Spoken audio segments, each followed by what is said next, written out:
반갑습니다. 최성호 원장입니다. 자, 오늘은 A프로에서 준비한 학습관 설명해드리는 설명회를 온라인으로 진행하려고 합니다. 오늘은 특별히 녹화용 버전으로 집에서도 편안하게 들으실 수 있도록 준비했습니다. 자, A프로 학습관은 바른 공부 습관을 세우는 학습 훈련 과정이다, 이렇게 이해하시면 될 것 같습니다.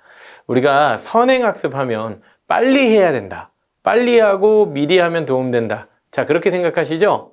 반드시 그렇지는 않습니다. 바르게 하는 게 더 중요하거든요. 그럼 그 바르게가 어떤 것이고 또 어떻게 하면 바른 공부 습관을 만들 수 있는지 설명드려 보도록 하겠습니다. 자, 먼저 저를 모르시는 분들도 계시니까 자기소개를 다시 한번 해보도록 하겠습니다. 저는 서울대 인류학과 아시나요? 문화에 대해 공부하는 학과입니다. 인류학과, 외교학, 국제정치학을 공부했습니다. 그리고 대치동에서는 15년 전부터 학생들 입시지도, 특별히 논술이라는 과목, 그리고 또 컨설팅으로 학생들의 입시를 도와왔습니다. 대치동에서 학원을 운영한 지는 한 10년 정도가 됐습니다. A프로 아카데미, 과거에는 초중등 독서 논술, 그리고 입시 논술로 시작을 했지만 지금은 국어, 이어서 컨설팅과 학습관 프로그램까지 계속해서 성장하고 확장하고 있습니다. 자, 브릿지 교육 컨설팅이라고 하는 컨설팅을 통해서 저를 아시는 분들도 계실 거고요. 가장 최근에는 모모의 책장이라고 하는 온라인 독서 논술 수업으로 알고 계실 것 같습니다. 자, 얼마 전에 제가 책을 한 권 썼는데요. 스카이로 가는 길이 확 바뀐다는 내용을 담고 있습니다. 내년도 2025년부터는 고교 학점제가 전면 도입되고요. 또 그해 고등학교에 입학하는 학생들이 수능을 치르게 되는 2028 대입부터는 수능 시험도 바뀌게 됩니다. 그에 대한 전략과 안내를 담았는데, 자, 먼 길의 로드맵을 세워도 결국에는 우리 아이들이 그 길을 걸어가기 위한 근력이 있어야겠죠. 그걸 저는 공부력이라고 부르고 있고, 이 책에는 그 공부력을 어떻게 키워가야 되는지 독서에서부터 시작해서 국어, 수학, 영어, 사회, 과학까지, 마지막으로는 논술까지 그 하우투를 대치동 기준의 노하우로 담아냈으니까 꼭 한번 보시면 좋겠습니다. 그러면 이 학습관은 이 책과 무슨 상관이 있을까요? 바로 이 책에서 설명드렸던 공부력을 향상시키는 교육 프로그램을 그대로 학원의 시스템 속에 옮겨 넣은 과정 되겠습니다. 저는 꽤 오래전부터 학생들이 공부하는 과정에 관심을 가졌었습니다. 제가 여러 가지 시도들을 해봤었는데요. 저는 학생들과 일주일 동안 지내는 캠프도 운영을 했었고요. 하루 종일 아침부터 밤늦게까지 원데이라고 하는 프로그램을 통해서 학생들이 공부하는 경험을 깊이 해봄으로써 자신의 한계나 어떤 그 한계점을 돌파해가는 경험을 하도록 동기부여하는 프로그램들, 이런 거에 항상 흥미가 많았습니다. 그리고 제가 한 2019년쯤 만들었던 프로그램이 바로 공부 PT인데요. 공부 PT는 이런 겁니다. 공부하는 방법을 가르쳐주자. 아이들이 공부는 열심히 하는데 공부하는 방법을 모를 때가 많아요. 암기는 어떻게 해야 되는지, 시험 대비는 어떻게 해야 되는지, 또 학원의 숙제는 열심히 하지만 학원의 숙제를 다 한 것이 과연 나에게 내 성적에 필요한 목표에 꼭 다 필요한 부분일까? 라고 생각하는 이런 현명하고 똑똑한 생각, 공부에 관한 생각들을 가르쳐주는 게 공부 PT였습니다. 자, 이처럼 최 원장은 항상 어떻게 하면 공부를 잘할까? 공부를 잘하는 방법을 터득하게 할까에 관심이 있었습니다. 자, 스카이로 가는 길이 정말 달라진다면 이제 그 공부력을 갖춘 친구들의 전략도 달라져야 될 텐데요. 우리가 어떻게 준비해야 될까? 저는 일단 목표부터 세우도록 말씀을 드립니다. 어떻게 목표를 세워야 되냐면 1등급으로 목표를 세우셔야 돼요. 아니, 1등급만 인정받는 이 더러운 세상이냐? 그런 게 아니고요. 1등급의 기준이 앞으로는 상위 4%에서 10%로 크게 확대됩니다. 자, 그렇기 때문에 1등급 이제는 해볼 만한 목표가 된 겁니다. 따라서 학생들이 이제는 중학생, 초등학생이라면 아직은 실제로 1등급이 꼭 아니라 할지라도 1등급을 목표하다 보면 2등급이라도 되고, 또 2등급을 목표하다 보면 3등급이라도 되듯이 공부를 해야 되는 학생들, 입시를 준비해야 되는 학생들에게 1등급이라는 목표는 이제 과거와는 다르게 아주 공부 잘하는 극소수의 학생들의 목표가 아니라 이제 웬만큼 공부하려고 하는, 더 쉽게는 서울 소재 상위권 대학에 입학하려고 하는 학생들은 거의 무조건 맞아낼 수 있는 혹은 맞아야만 하는 성적으로 인식이 될 겁니다. 자, 근데 우리 애는 왜 1등급이 될 수 없을까요? 이 질문에서 시작해 봐야 합니다. 자, 1등급은요, 10%입니다. 10%에 못 들어가는 이유를 생각해내고 그 이유를 바꿔야 된다는 거죠. 10%에 들어가지 못하는 우리 아이들이 90%에 속하는 이유를 찾고 그걸 해결해야 우리 아이들이 결국에는 상위 10%, 1등급으로 올라가게 될 텐데요. 그 비결을 찾는 과정이 생각보다 어렵습니다. 왜냐하면 우리는 아직 아이들과 함께 입시를 경험해 본 적이 없기 때문이죠. 고등학교에는 가본 적이 없지만 어떻게 하면 고등학교에서 잘 좋은 성적을 받을 수 있을까 준비를 할 뿐이죠. 근데 고등학교를 가보지 않아도 이 학생들이 고등학교에 가서 어느 정도의 성취를 얻을지 우리는 예상할 수 있습니다. 자, 1등급이 되지 못하는 이유를 제가 이제 면면히 살펴보니까, 즉 10%가 아닌 90%에 속하는 친구들이 가지고 있는 일종의 특징이 있었어요. 첫 번째, 부모가 착각해서. 자, 부모님들이 어렸을 때부터 공부를 열심히 지도를 해 오셨거나 학원과 사교육을 많이 활용하시면서 나름 좋은 성과를 거두었다 느끼는 때가 바로 중학생 시기입니다. 왜냐면 중학생이 되어야 처음 학교 시험을 치르게 되는데 그 학교 시험을 치르고 나니 걱정했던 것과 달리 성적이 제법 잘 나오거든요. A가 나오기도 하고 조금 아쉬워도 B 정도. 자, 그러니 80점, 90점 맞는 친구들은 크게 걱정을 안 하게 될 수 있습니다. 그런데 진짜 배기는 고등학교에 가서죠. 고등학교에 가도 잘할 줄 알았는데 실제로는 그렇지 않았다. 따라서 부모님들이 현실감 있게 자녀의 역량을 테스트한 게 아니라 중학교에는 이 정도면 고등학교에서 웬만큼 하겠지 라고 하는 생각.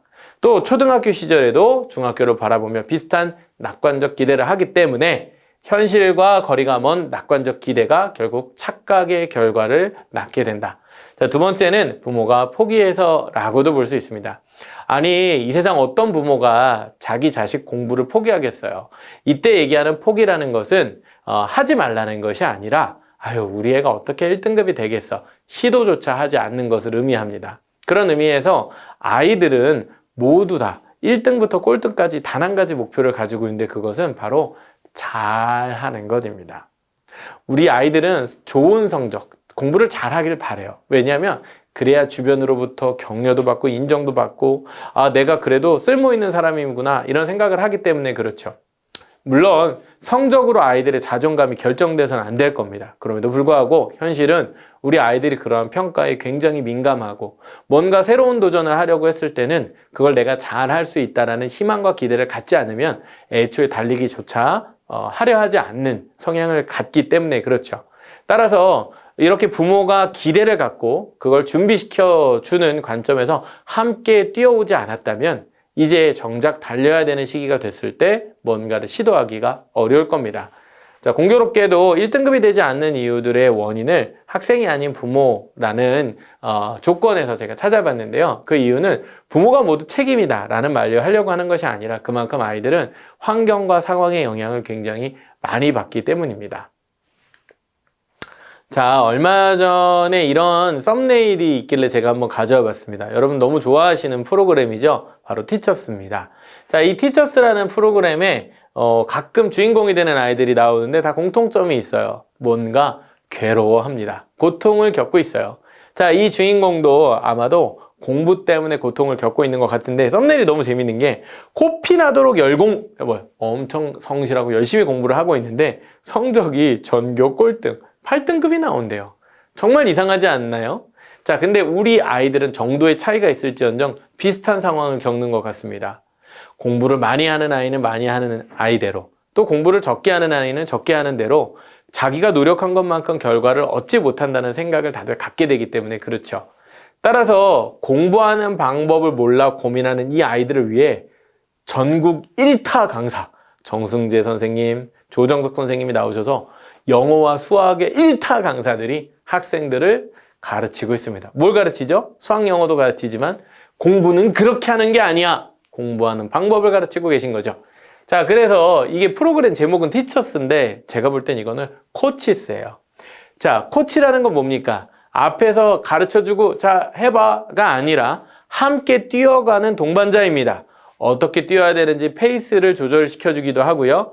때로는 격려로, 때로는 최근에 가면서 아이들이 그 목표를 향해 나아갈 수 있도록 동기부여해 주죠. 자, 이게 바로 코칭인데요. 공부하는 방법을 몰라서 고통받고 있는 아이들은 바로 이 코칭이 필요합니다. 자, 그러면 이 코칭 어떻게 해야 될까? 자, 우리 누구한테 배워야 될까요? 1등한테 배워야 되잖아. 근데 1등이 누구야? 하면 우리 1타 강사 하면 먼저 떠오르는 게 현우진 선생님, 또 현우진 선생님이 근무하고 있는 메가스터디. 자, 인강을 백날 봐도 공부하는 방법은 익힐 수가 없어요. 그래서 어쩌면 사교육은 여기까지, 즉 인강을 제공해주고 공부할 거리를 주는 데까지는 갈지언정 진짜 아이들이 공부법을 배우는 데에는 한계가 있다. 즉 인강, 넓게 보면 1타 강사의 강의 100날 들어봐라. 그걸로 공부하는 법을 배우나? 그렇지는 않다는 건 알고 계실 겁니다. 따라서 아이들이 스스로 터득하도록, 야, 아빠도 왕년에는 공부하는 방법 때문에 골머리 좀 앓았어. 그런데 결국엔 내가 스스로 터득해내더라. 맞습니다. 저도 그럴 거라고 생각을 합니다. 다만 아버님들은 고등학교, 어떻게 보면 거의 준성인이 됐을 때 고등학교 시절을 보내면서 입시를 하셨을 텐데 요즘 친구들은 고등학교 시기가 아니라 중학생, 그리고 중학생 시기를 결정짓는 초등학생 때부터 입시 준비를 하게 되는 안타까운 현실이 있습니다. 그러다 보니 시간이 걸려 스스로 깨우치면 이미 시간이 많이 늦어버리는 경우가 존재하죠. 그렇다면 어떻게 접근을 해야 될까요? 자, 제가 이 말을 꼭 해드리고 싶었어요. 터득해야 됩니다. 자, 공부하는 방법은 가르치는 게 아니에요. 터득해야 됩니다. 둘이 뭐가 다르죠? 우리가 흔히 얘기하는 티칭, 렉처 이런 거 다 뭐예요? 강의, 외부로부터 주입되어 오는 지식입니다. 공부하는 방법이요? 이론이 100만 가지가 될걸요? 자, 그 모든 방법들이 다 무효합니다. 뭐 하지 않으면? 내가 깨우치지 않으면이죠. 자, 터득하다라는 말은 깊이 생각해서 그냥 공부 그렇게 하는 거지가 아니고 깊이 고민해야 한답니다. 그 다음에 이치를 이렇게 하는 거구나. 원리를 깨달아야 합니다. 따라서 깊이 생각하고 이치를 깨닫는 이들이 바로 공부의 원리를 터득하게 되는 것입니다. 자, 그럼 어떻게 하면 우리 아이들이 이거를 스스로 깨우치고 터득할 수 있게 할까? 이게 이제 우리가 좀 고민이 드는 부분이잖아요. 저는 오히려 공부하는 비법에 자꾸 집중하지 말고 공부가 어려운 이유부터 생각하라고 이야기합니다. 결국 그 어려운 문제를 해결하면 공부는 자연스럽게 잘 되는 방향으로 흘러가게 되거든요. 공부하는 법 배워본 적 있나요? 사실 우리가 이걸 고민해 본 적도 잘 없습니다. 그냥 문제를 많이 풀고 시키는 걸 하려고 했을 뿐이지 공부를 어떻게 해야 되는 걸까라는 생각을 해보지 않았을 거예요. 또 암기하는 법 따로 공부해 본 적 있어요? 그냥 여러 번 읽다 보면 외우는 거지. 자, 그런데 많은 교육 전문가들이 암기의 가장 비효율적인 방법이 바로 여러 번 읽는 것이다라고 얘기합니다. 읽기만 한다고 해서 외워지는 게 아니라는 거예요. 또 책은 어떻게 읽어가야 되는지. 자, 과제하기 위해서도 우리는 책 읽어야 될 때가 많아요. 그러면 처음부터 끝까지 꼼꼼히 다 읽으면 내용이 다 기억이 나던가요? 자, 이런 한 가지들이 알고 보면 우리가 배움에 있어서, 공부에 있어서 꼭 배우고 익혀야 되는 아주 중요한 원리들입니다. 이걸 깨우쳐야 된다는 생각, 또 혹은 이걸 배우지 못해서 우리 아이들이 고통스럽다라는 생각을 하셔야 됩니다. 수학을 아무리 열심히 공부하고 진도를 많이 나간다고 해도 이 공부하는 방법을 터득하는 것과는 결이 다릅니다. 그렇기 때문에 그것을 터득하려는 노력이 없이는 결국 괴로움이 끝나지 않을 것이다라고 생각해도 틀리지 않습니다. 자, 공부량이 부족한가? 머리가 나쁜가? 학원을 잘못 골랐나? 질문을 많이 던지실 텐데요. 제가 지금부터 한번 그 이유들을 설명해 드리도록 하겠습니다. 제가 1등급, 2등급 맞는 친구들을 한번 지켜보니까요. 지금 기준으로는 성적이 한 4%, 그 다음에 7%, 합쳐서 누적 11%. 앞으로는 이제 이게 누적 10%가 되면서 10% 상위권 1등급이 될 텐데요. 지금까지는 1, 2등급 정도라고 보겠습니다. 자, 요 친구들이 가지고 있는 몇 가지 특징들이 있었어요. 자, 우리 아이가 아직은 초등학생, 중학생이에요. 근데 중요한 건 그 친구들이 이 1, 2등급을 맞는 친구들의 특성을 가지고 있냐? 이 부분인 거예요. 자, 이걸 제가 공부력이라고 하나의 그래프로 만들어 봤습니다. 자, 여기서부터 제가 천천히 설명해 드릴게요. 자유인, 깜깜이, 지각생, 학원맨. 자, 요런 친구들은 공부력이 아직은 조금 낮은 친구들. 그 다음에 비기너, 플래너, 모범생 이 정도는 공부를 이제 웬만큼 하는 학생들. 자, 능력자, 마스터, 진짜 잘하는 학생들. 자, 무슨 얘기냐? 공부력이라고 하는 것은 학생들이 가지고 있는 공부의 역량이에요. 그 공부 역량을 보면 이 친구가 고등학교에 가서 성적이 어느 정도 될지를 알 수 있어요. 즉 수학 진도를 많이 나갔대. 선생님 저희 애는요 수원수투까지 다 하고 미적분까지 다 했는데요. 그럼 그 아이가 제가 이제 되물어 보는 거죠. 과연 고등학교에 가면 1등급을 할까요? 그럼 이렇게 답변하십니다. 아무래도 안 한 것보단 낫지 않을까요? 네, 틀린 말은 아닙니다. 하지만 1등급이 되기 위한 충분한 조건은 아닐 수 있습니다. 오히려 1등급이 되기 위한 진짜 중요한 조건은 이 공부 역량이에요. 능력자, 마스터, 자기 객관화 능력을 갖고 그 다음에 마스터, 공부 몰입할 수 있는 힘을 가지고 있는. 따라서 저 능력을 언제 키워야 될까요? 고등학교 이전 시기에 키워야 되겠죠. 자, 그러면 10%의 친구들은 이런 능력을 가지고 있는데 사실은 우리가 그 10%가 중요한 게 아니라 나머지 90%의 친구들이 어떻게 그 10%까지 갈 수 있는가를 배워야 되잖아요. 그래서 제가 몇 가지 좀 뒤에 거를 먼저 설명을 해드리면, 자, 요 그래프에서 여기를 한번 볼게요. 여기. 자, 요 친구들하고의 차이점을 봐야 되는데, 아까 여기 상위에 있는 10%는 굉장히 열심히 하고 잘하는 친구들이었는데, 결국 요 밑에 있는 친구들이 사실 대다수의 친구들이고, 그 친구들이 어떤 특징을 가지고 있는지를 우리가 보셔야 되는데, 그게 바로 학원이 애원하는 10%와 학원에 애원하는 90%의 차이입니다. 이걸 설명하려고 만든 게 바로 공부력이라는 개념이에요. 자, 아까 말씀드렸던 상위 10%는요, 학원이 애걸합니다. 야, 누구누구야, 너 우리 학원에 좀 계속 수업 좀 듣자. 왜? 너가 이 학원 다닌다는 게 소문이 나면 다른 친구들이 여기로 몰려들 테니까. 너 이번에 수학 1등급 받았잖아. 너가 우리 학원을 빛내주는 거야. 자, 이 생각은 사실은 어쩌면 모든 학원이 이렇게 하는 건 아니겠지만 또 거꾸로 그런 친구 한두 명이 있을 때 주변에 있는 친구들이 야, 이 학원 다니면 나도 할 수 있나 보다라는 생각과 기대를 갖게 되니까 그만큼 영향력이 있는 거예요. 자, 그런데 그 친구를 보고 몰려든 나머지 친구들은 학원에 애원합니다. 선생님, 저도 저 친구처럼 1등급, 2등급 맞고 싶은데 어떻게 하죠? 그 친구들은 3등급, 4등급, 5등급이니까.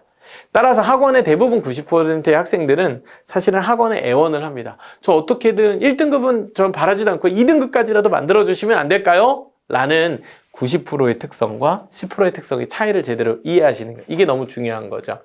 자, 공부력이라고 하는 건 그래서 진단을 해보셔야 됩니다. 공부력 진단을 하면 우리가 뭘 할 수 있냐? 자, 여러분 이 그림이 뭐예요? 인바디 검사입니다. 인바디 하면은 우리 근골격계, 자, 근육량이 얼마나 되고 지방은 어느 정도 되고 몸무게는 얼마고 이걸 다 알 수 있잖아요. 공부력도 그렇게 세밀하게 진단을 해봐야 돼요. 여러 가지 요소들로. 그렇게 하면 공부력이라는 걸 알 수 있어요. 그 공부력이라는 걸 정확히 알아야 그에 맞는 공부하는 방법을 정할 수 있습니다. 이 공부력이 정확하게 정해져 있지 않으면 그게 안 되는 거예요. 자, 그러면 공부력은 어떻게 우리가 확인할 수 있는 거냐? 그래서 제가 발명을 해냈습니다.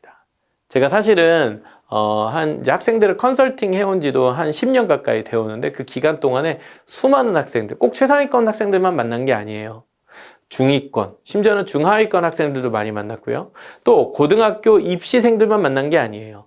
중학생, 초등학생들을 보면서 그 친구들이 성장해가는 과정을 10여 년 넘게 지켜보면서 어떻게 학생들의 공부력이 성장해가는지를 제가 공부력이라는 개념으로 만들었고 그 공부력이라는 개념이 바로 이것이었습니다. 이걸로 제가 2019년에 공부 PT를 2020년에 특허를 출원해가지고 받게 되죠. 특허라는 걸 강조해드리는 건 이게 뭐 대단한 발명이다 이게 아니라 최 원장의 개인적인 견해를 담은 게 아니고요. 학생들의 수백 수천의 데이터들을 모아서 공부력의 끝판왕들이 가지고 있는 특성부터 공부력을 아직 익히지 못한 저 아마추어 수준까지를 차근차근 9개의 레벨로 만든 거예요. 그게 바로 이 프로그램의 핵심입니다. 자, 그러면 이걸 어디 가면 확인할 수 있냐? 공부 PT 홈페이지 가시면 돼요. 여기 눌러서 공부력 레벨 평가하면 지금 여러분도 해보실 수 있습니다.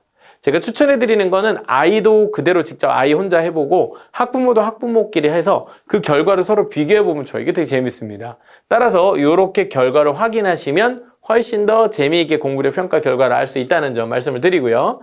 자, 그러면 공부력을 평가할 때 어떤 걸 가지고 공부력을 평가하는 거냐? 그 요소를 지금부터 설명드리겠습니다. 첫 번째는 공부의 기초 체력이고요. 두 번째는 공부 책임감입니다. 그 다음에 세 번째는 공부 현실감이에요. 자, 그런데 여기 제가 살짝 써놨는데 이 세 가지가 기본 능력입니다. 제가 6가지를 말씀드릴 텐데 그 중에 가장 기본이 되는 세 가지예요. 그리고 초중등 시기에는 이 세 가지를 닦는 게 핵심입니다. 뒤에 가서 자세히 설명드릴 거예요. 그리고 이게 되었다면 이제 중학생 이상이 되었을 때는 4번, 5번, 6번에 해당하는 능력을 가져야 됩니다. 이때 특징은 공부가 아니라 자기 공부인 거야. 자, 자기 공부라는 건 뭐겠어? 이제 남이 시켜서 하는 공부가 아니라 나의 공부로 바뀌어야 된다는 거죠. 3번에서 4번으로 넘어갈 때 그 전환이 있어야 됩니다. 그 다음에 나의 공부를 할 때는 나의 공부는 이제는 학원 선생님이 짜주는 스케줄이 아니고 내가 세운 계획이어야 됩니다. 자, 물론 초등학생들도 플래너를 쓰고 계획을 하는 거 참 좋아요. 그런데 진짜 중학생, 고등학생이 돼서 자기 목표를 이루기 위한 스스로의 계획을 제대로 세울 줄 아는 학생은 굉장히 수준 높은 학생입니다. 그리고 그것을 시간을 아껴서라도 반드시 실행해내려고 하는 강인한 의지. 마지막으로는 이 모든 과정을 스스로 피드백해보면서 자신의 부족함까지 혼자 찾아낼 수 있는 메타인지, 자기 객관화 능력을 가지고 있어야 합니다. 따라서 이 과정을 통해서 6가지 역량을 높은 수준으로 끌어올리는 것. 이것이야말로 공부력을 향상시키는 것이고, 공부력을 향상시켜야 내신이 됐던 수능이 됐던 1등급이 가능해진다는 거죠. 이걸 여러분들에게 가르쳐 드리는 게 핵심입니다. 조금만 더 자세히 한번 설명을 해보면 사실은 아래쪽에 있는 것보다 위에 있는 이 세 가지를 잘 이해하시는 게 되게 중요해요. 첫 번째, 공부의 기초 체력. 자, 이거는 뭡니까? 기초 체력이 약하면 달리기 자체를 할 수가 없어요. 출발선에 설 수가 없는 겁니다. 수포자 안 돼요. 영포자 안 돼요. 국포자 안 돼요. 조금 넓게 보면 저는 과목을 6가지로 봅니다. 6가지 과목은 어떻게 되냐? 국영수, 사과, 그리고 그것을 뒷받침하는 독서입니다.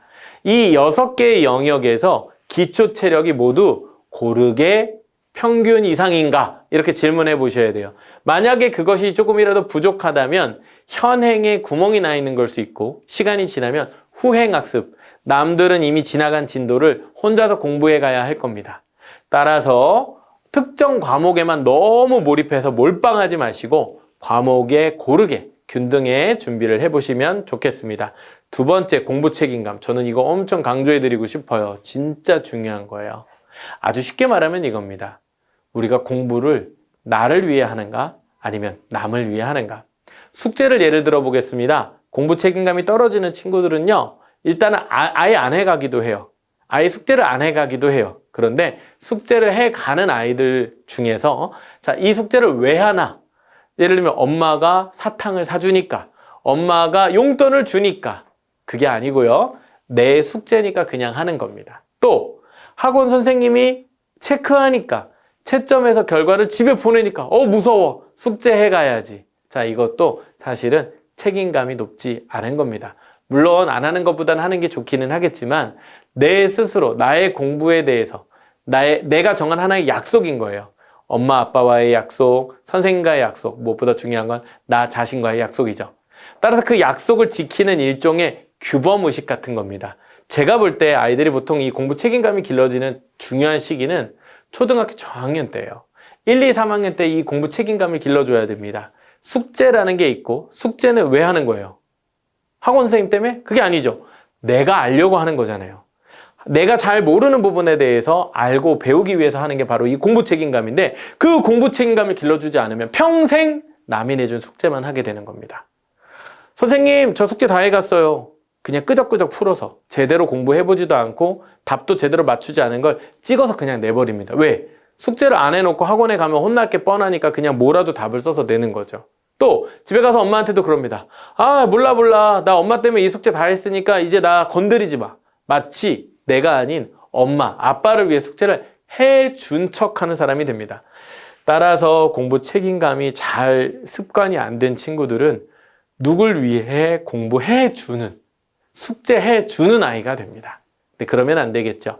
따라서 너무 많은 과제를 내주셔도 안 되고요. 저학년 때는 정한 양만큼은 꾸준히 할 수 있도록, 왜? 이거 왜 해야 돼? 라고 묻지 않아도 될 정도로 그것을 당연하게 여기게끔 만들어주는 훈련을 해주셔야 됩니다. 다음으로는 공부 현실감인데요. 자, 공부 현실감은 쉽게 얘기하면 이런 겁니다. 다른 친구들 대비 나의 노력이 좀 부족하구나라는 깨달음을 얻는 것. 자, 여기 설명이 나와 있는데요. 자신의 공부량과 학업적 성취가 다른 학생들에 비해 이게 뭐예요? 객관화하는 거잖아요. 부족할 수 있다는 것을 깨닫는 감각, 이게 되게 중요합니다. 자, 우리가 물론 성적표를 받으면 내가 성적이 이렇게 등수가 낮구나 이렇게 생각할 수 있어요. 근데 그건 깨닫는 게 아니에요. 그냥 남이 알려주는 거죠. 달걀이 하나 있습니다. 달걀을 밖에서 깨버리는 거나 마찬가지예요. 그런데 아이들이 성장하려면 알을 깨고 나와야 되잖아요. 깨달음을 얻어야 되잖아요. 따라서 아이들이 이런 표현을 할 수 있습니다. 엄마, 내가 우리 반에 있는 누구를 봤는데 와, 걔를 보니까 진짜 수학 실력이, 영어 실력이, 국어 실력이, 혹은 엄마, 그 누구누구는 정말 책을 너무 좋아하나 봐. 맨날 책을 읽어. 참 이런 얘기 들으면 참 또 화딱지 나죠. 그러는 너는 그 시간에 안 하고 뭐 하고 있냐? 화를 내시지 말고, 아, 그렇구나. 우리 아이가 그런 힘든 생각을 했구나. 뭐예요? 자기 공부의 현실감을 이제 조금 만들어 가고 있구나. 격려해 주셔야죠. 아, 괜찮아. 너도 열심히 하고 있잖아. 기죽을 필요 없어. 너도 네 할 일 하면 되지. 아니야. 나도 그냥 좀 잘해볼래. 제대로 한번 해볼게. 라고 되면 너무너무 좋겠죠. 자, 이게 바로 공부 현실감을 만드는 과정입니다. 자, 보통 이 1, 2, 3단계에 해당하는 기본 역량들은요, 학원을 다니면서도 충분히 학습할 수 있는 것들입니다. 그리고 초등 시기에도 충분히 연습할 수 있는 거죠. 자, 그런데 이 4번부터의 역량은 조금은 높은 수준의 단계들입니다. 특히나 자기 공부 계획력의 경우에는 자신이 얼마만큼까지 공부해야 될지를 계획하는 그 공부의 양을 결정할 수 있는 능력을 지니고 있어야 되는데요. 이건 학원을 다닌다고 해서 길러지지 않습니다. 자, 이때 얘기하는 자기 공부는 아주 중요한 특징이 있는데요. 그것은 바로 자신의 목표가 있어야 됩니다. 자, 선생님, 초등학교 학부모님들 이런 얘기 하실 때 있어요. 저희 아이도 공부 계획 잘 하는데요. 플래너 매일매일 써요. 자, 그런데 이때 얘기하는 자기 공부 계획 능력은 단순히 플래너를 쓰는 것에 그치지 않습니다. 거기에 예를 들면 기록을 해놓는데 하루 0단어 2개, 하루 수학 문제 3개 풀기. 여러분, 이게 과연 계획표에 써놓을 만한 계획일까요? 그냥 그거보다 더 많은 양을 계획표를 안 쓰더라도 하는 게 낫지 않을까요? 계획은요, 왜 필요하냐면요. 자, 우리가 마라톤을 뛴다고 생각을 해보세요. 너무 빨리 달려도, 너무 늦게 달려도 안 될 겁니다. 따라서 시간마다 내가 도달해야 되는 목표를, 마일스톤이라고 하죠. 이정표를 정해놓고 그 이정표대로 갈 수 있도록 내가 약할 때 나를 붙잡아주는 나의 이정표가 돼야 됩니다. 어딜 가요? 골인하는 지점으로. 따라서 그게 목표입니다.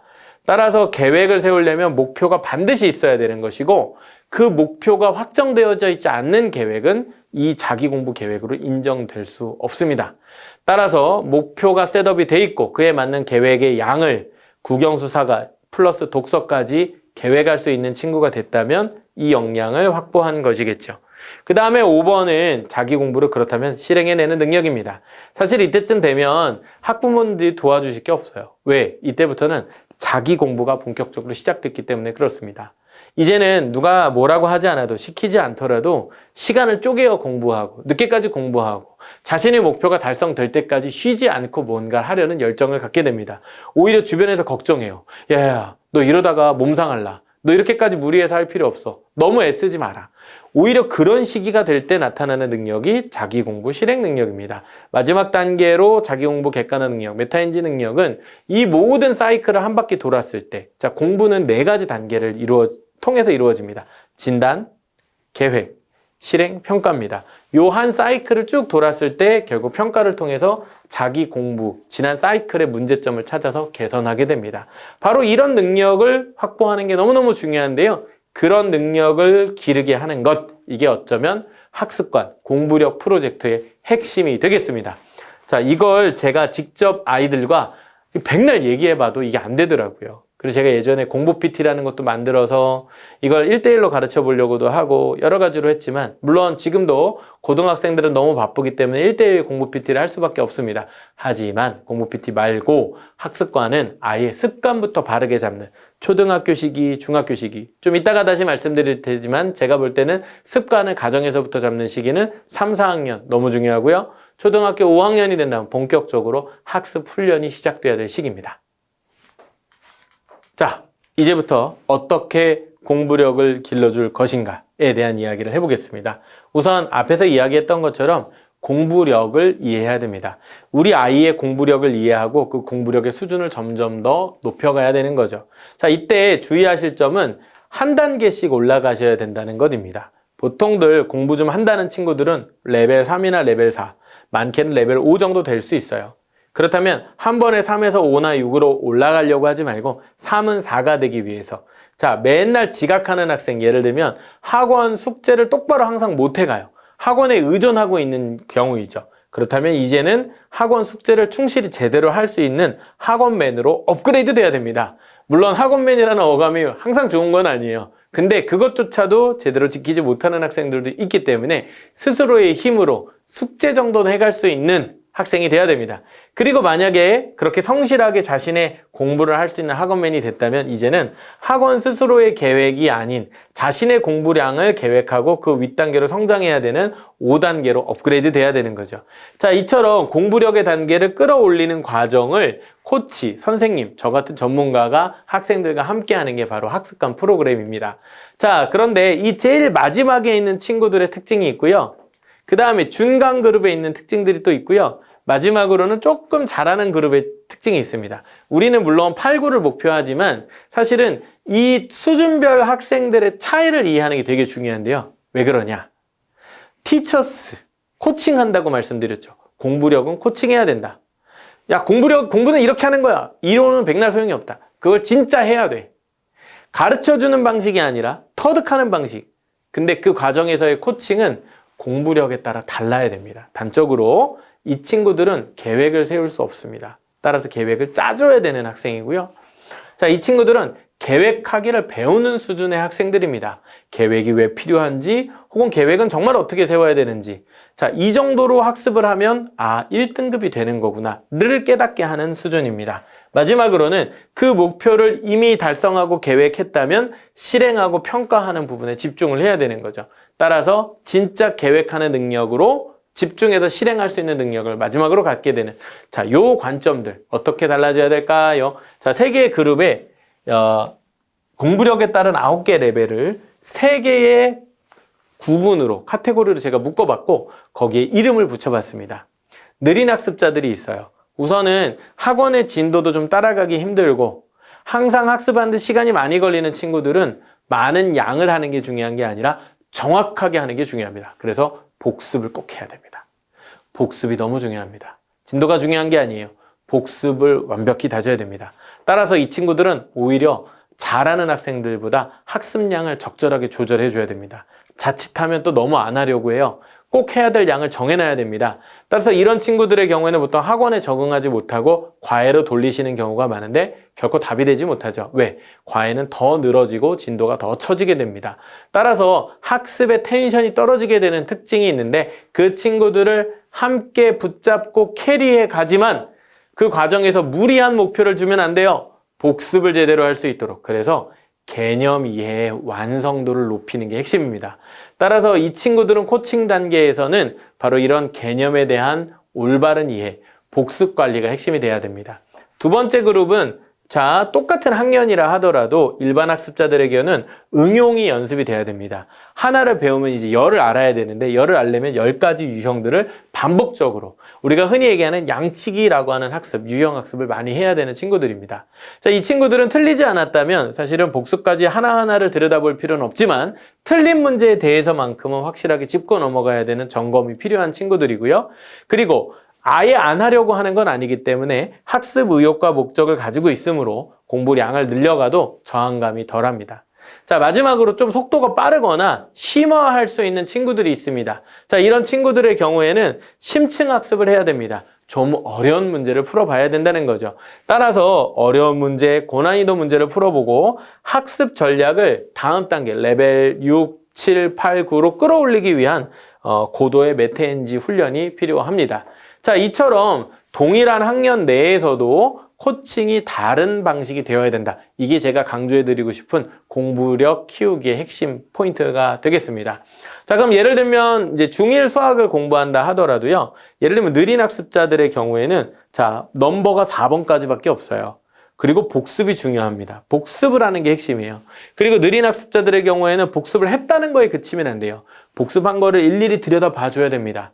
대신 많은 양을 풀 건 아니에요. 하지만 정확하고 바르게 하고 있는지, 개념을 정말 잘 이해하고 있는지. 자, 일반 학습자의 경우에는 추가 과제가 생길 수 있어요. 예를 들면 자, 수학을 예를 들어 드리면 개념 요형 문제, 체크 같은 문제집, 쉬운 개념서를 푼 뒤에는 센처럼 유형, 센이나 뭐 RPM처럼 문제가 많고 다양한 유형을 반복적으로 풀어볼 수 있는 유형을 학습해야 합니다. 그래서 숙달하게 만드는 거죠. 그리고 기본 개념까지 이해는 끝났으니 그것을 문제에 적용하고 나아가는 응용까지 하는 단계를 열심히 연습하는 과정이 되겠습니다. 마지막으로 빠른 학습자들의 경우에는 심화가 들어가게 됩니다. 따라서 기본 과정에서는 굳이 하지 않지만 이 친구들의 경우에는 깊이 생각해 볼 수 있는 사고력을 자극할 수 있는 문제를 줌으로써 자신에게 맞는 수준을 배우게 하는 것이죠. 따라서 이 모든 과정이 동시에 진행된다 하더라도 학생들은 서로 코칭받는 내용이나 관점이 달라야 합니다. 저희가 이걸 좀 계산을 해보니까요. 공부력에 따라서 원래는 9가지지만 크게는 한 3가지 정도의 코칭 레벨이 나누어지고요. 주요 교과목 및 독서까지 치면 6개의 과목이 생깁니다. 그리고 개인별 진도 차이, 언제 시작했는지 어디까지 진도를 나갔는지에 따라서 6가지 레벨을 개인마다 무한대로 결정을 할 수 있게 됩니다. 따라서 이 과정 모두를 계산해 보면 모든 학생들은 자신만의 공부 시간표를 가져야 한다는 결론이 나오죠. 자, 보시는 것처럼 이렇게 복잡한 것을 저희는 핵심적인 원리를 토대로 해서 개별 지도하고 있습니다. 자, 그러면 이 과정은 그러다 보니까 디지털로 관리가 되어야만 해요. 왜냐하면 이게 내용이 너무 많으니까 또 그게 개인마다 다 달라. 예를 들면 어떤 친구는 수학은 중학교 3학년 수준의 진도를, 근데 국어는 중학교 1학년 수준을, 영어는 더 못해서 초등학교 6학년 수준을 해야 될 수도 있는 거예요. 그러면 그 맞춤에 맞게 진도와 학습 코칭이 달라져야 되는 거겠죠. 따라서 이런 조합, 컨비네이션이 정말 다양할 것이기 때문에 이것은 디지털로 관리를 해야 합니다. 자, 보시는 것 같은 프로그램들을 활용을 해서요. 주기적으로 공부력을 평가합니다. 자, 3개월에 한 번씩은 공부력을 테스트하고요. 그 다음에 매 시간, 지난 시간에 우리가 학습했던 내용들을 점검하는 퀴즈를 봐야 합니다. 그 다음에 이런 모든 과제의 채점은 자동으로 이루어지고 결과를 공유하게 되고요. 리포트의 형식으로. 그 다음에 손쉬운 풀이 과정들도 예를 들면 내가 푼 문제에 대한 해설이나 풀이 과정 같은 것도 사이트에 올려서 선생님이 검토할 수 있게. 자, 그러면 사람은 무엇을 하느냐? 담당 강사는 1대1로 학생들을 관리하면서 그 아이를 지켜봅니다.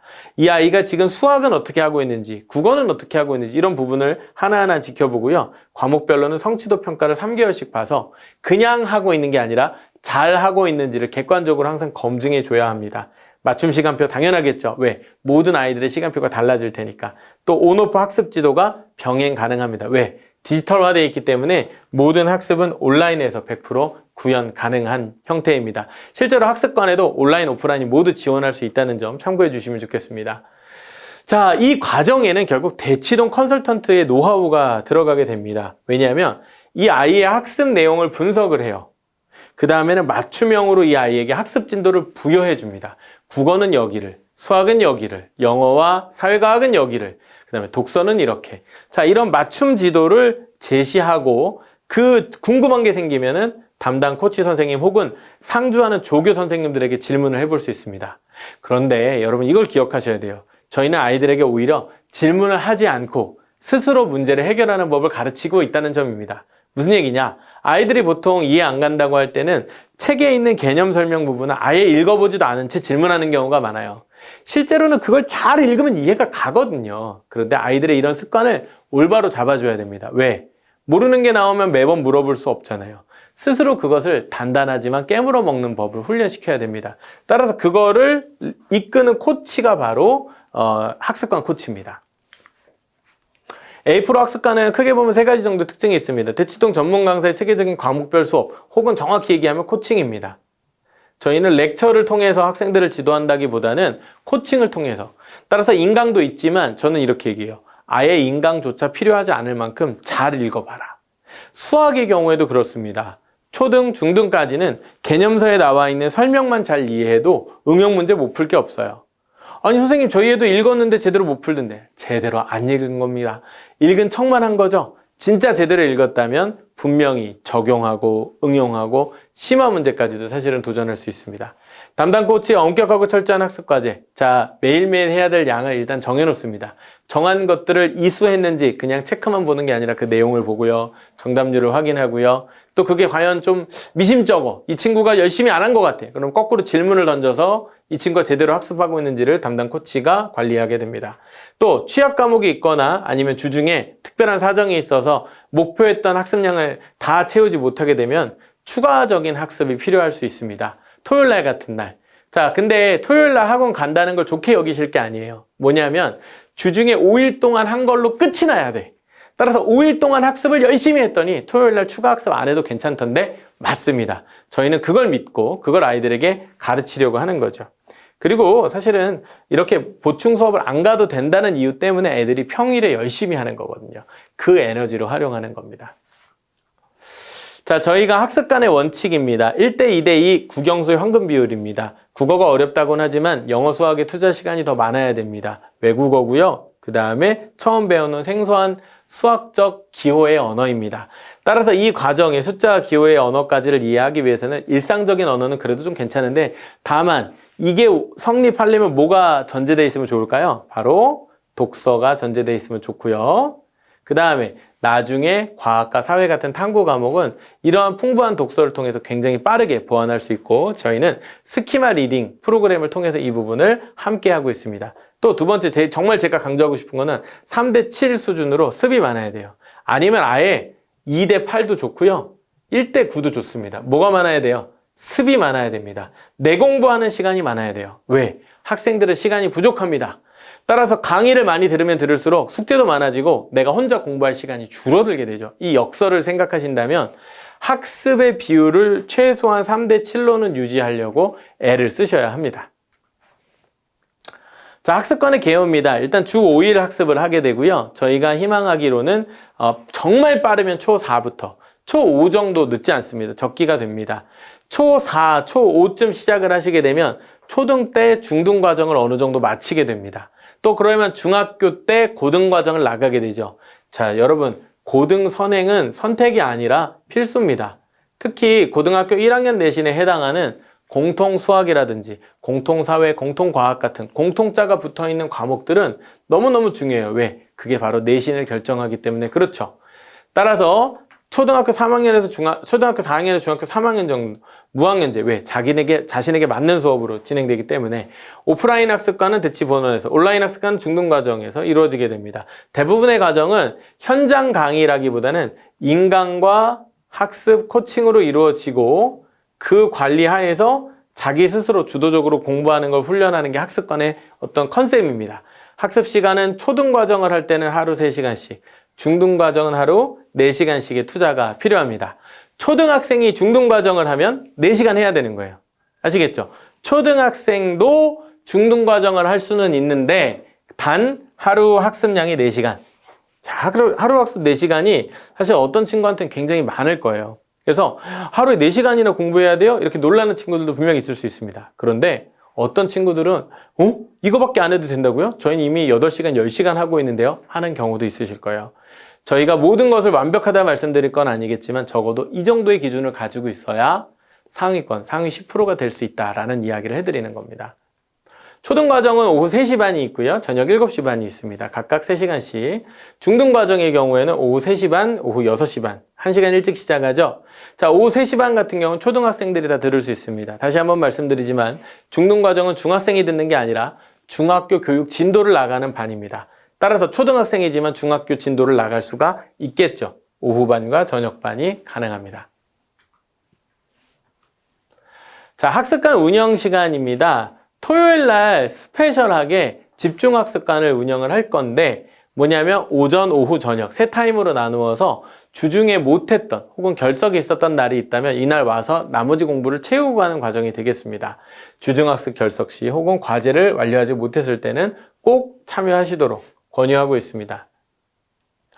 자, 오전 타임, 오후 타임, 요 타임 빼고 이제 요 타임들, 오전 타임은 여기 이제 점심이 포함되는 시간이겠죠? 오후 타임, 저녁 타임 각각 4시간씩 이제 적어놨는데 요 시간 동안 와서 특별히 뭐 강의를 듣거나 이런 게 아니라 혼자서 관리하는 코치 선생님과 함께 집중해서 자기주도적인 공부를 해가는 겁니다. 그 습관을 몸에 배게 하는 과정을 토요집중학습으로 저희가 운영을 하고 있습니다. 무학년제 레벨입니다. 따라서 자기가 진짜 학년이 어디인지가 중요하지 않고요. 자, 초등 1레벨은 3, 4학년 수준, 초등 2레벨은 5, 6학년 수준, 중등 1레벨, 2레벨, 3레벨은 각각 중1, 2, 3 수준, 그 다음에 고등 1레벨은 고1 수준입니다. 따라서 초등 빼고 나면 대부분 학년 수준과 난이도가 비슷하다라고 이해를 하시면 되겠고요. 만약에 예비 초등학교 5학년이 되는 학생이 와서 테스트를 봤다. 그러면 상담을 하겠죠. 그리고 레벨 1 또는 2로 가게 될 겁니다. 만약에 이 친구가 어느 정도 기초가 잘 되어 있다고 하면 레벨 2 과정으로 가게 될 텐데 그렇다면 초5와 초6 과정을 배우게 될 겁니다. 자, 이 과정을 약 한 6개월 정도 수강을 하면 만약에 1부터 2까지 간다면 1년이 될 테고요. 6개월 정도 수강을 하게 될 겁니다. 초6부터 중등 과정이 시작이 되는데 자, 이 과정이 약 한 1년 반 정도 소요가 됩니다. 왜요? 중등 과정은 3번이잖아요. 중1, 중2, 중3. 재수강을 안 했다면 즉 저희는 모든 레벨이 끝날 때 자체 평가를 치러서 80점 이상이 돼야 그 레벨을 통과했다, 졸업했다라고 인정해주고 다음 과정으로 가는데 그게 통과가 한 번에 안 되면 재수강을 해야 됩니다. 자, 그런데 만약에 이 과정이 정상적으로 이루어졌다고 하면은 중1 2학기부터는 고등을 할 수 있게 됩니다. 초6부터 시작한 친구는 초5부터 시작했으니까요. 초6 때는 중등이 시작됐고 중1 2학기에는 고등이 시작됐다. 그래서 고등을 반복하고 고등을 업그레이드하는 과정으로 공부를 하게 됩니다. 자, 이거는 이게 교재입니다. 수학의 경우는 초등 때 사용하는 수능까지 이어지는 수학. 그 다음에 유형 교재인 체크체크, 그 다음에 문제 개념서인 체크체크, 그 다음에 유형서인 센. 자, 이런 교재들은요, 사실 혼자 공부해도 돼요. 강의를 굳이 듣지 않고 써 있는 거를 잘 이해해도 되고, 또 강의가 굳이 필요하면 또 사이트에 가면 모든 강의가 다 있어요. 저희가 자체 강의도 제공하고 출판사 강의도 함께 같이 병행해서 사용하는데 일단 상황은 그렇습니다. 마지막으로는 수학의 바이블. 물론 수학의 정석을 보는 친구들도 많지만 혼자 읽어도 이해가 될 만큼 설명이 비교적 최근 내용으로 정제되어 있고 잘 다듬어진 경우라고 생각합니다. 영어의 경우 자, 영문법, 그 다음에 리딩. 리딩 교재는 아무래도 항상 있을 수밖에 없겠죠. 마찬가지로 리딩의 구문을 어떻게 익혀야 될 건가? 천일문으로. 그 다음에 라이팅, 거침없이 라이팅. 그 다음에 이것이 만약에 고등학교 올라가기 직전에는 어법급 서술형 문제를 위한 집중적인 학습. 그 다음에 고교 기출 같은 경우는 자히스토리를 확인하고 있습니다. 자, 실제로 이런 영어 교재 같은 경우에는 학년 수준에 맞게 추가되는 부분들이 더 있는데 대표적인 예시라는 것을 말씀을 드리고요. 마지막으로 국어입니다. 국어는 문법하고 문학 중심으로 보시면 됩니다. 문법 문학, 그 다음에 문법 문학, 그 다음에 문법 문학입니다. 물론 일부 내용들은 교재가 절판되기도 해서 수정이 될 수 있으니까 참고하시고 이런 과정을 학습해 가는 것이구나. 국어, 영어, 수학, 사회, 과학 그리고 독서까지도 이렇게 관리를 하는 것이구나 라고 이해하시면 되겠습니다. 자, 초등 레벨의 커리의 예시인데요. 만약에 초등 2레벨, 5, 6학년 수준에서 6개월 정도 학습을 한다면 주2의 수학, 주2의 영어, 주1의 독서를 하게 됩니다. 주2의 수학을 할 때는 수능까지 이어지는 수학, 최상위 수학이라고 하는 선택형 교재까지. 영어는 리딩 튜터 주니어, 월드마스터, 홍콩초등 영문법. 그 다음에 독서는 저희가 모모의 책장에서 제공하는 책 리스트가 있고요. 그 다음에 스키마 리딩이라고 하는 학습 과제를 통해서 어느 정도의 어휘, 그 다음에 구조적인 독해 연습까지 함께 하고 있습니다. 시간표입니다. 3시에 온다고 하면은 코칭이 있고 셀프 학습, 인강을 듣거나 진도를 나가는 수업, 숙제 이렇게 이해하시면 되는데 요거는 바뀔 수가 있겠죠. 수학, 영어, 독서, 영어, 수학.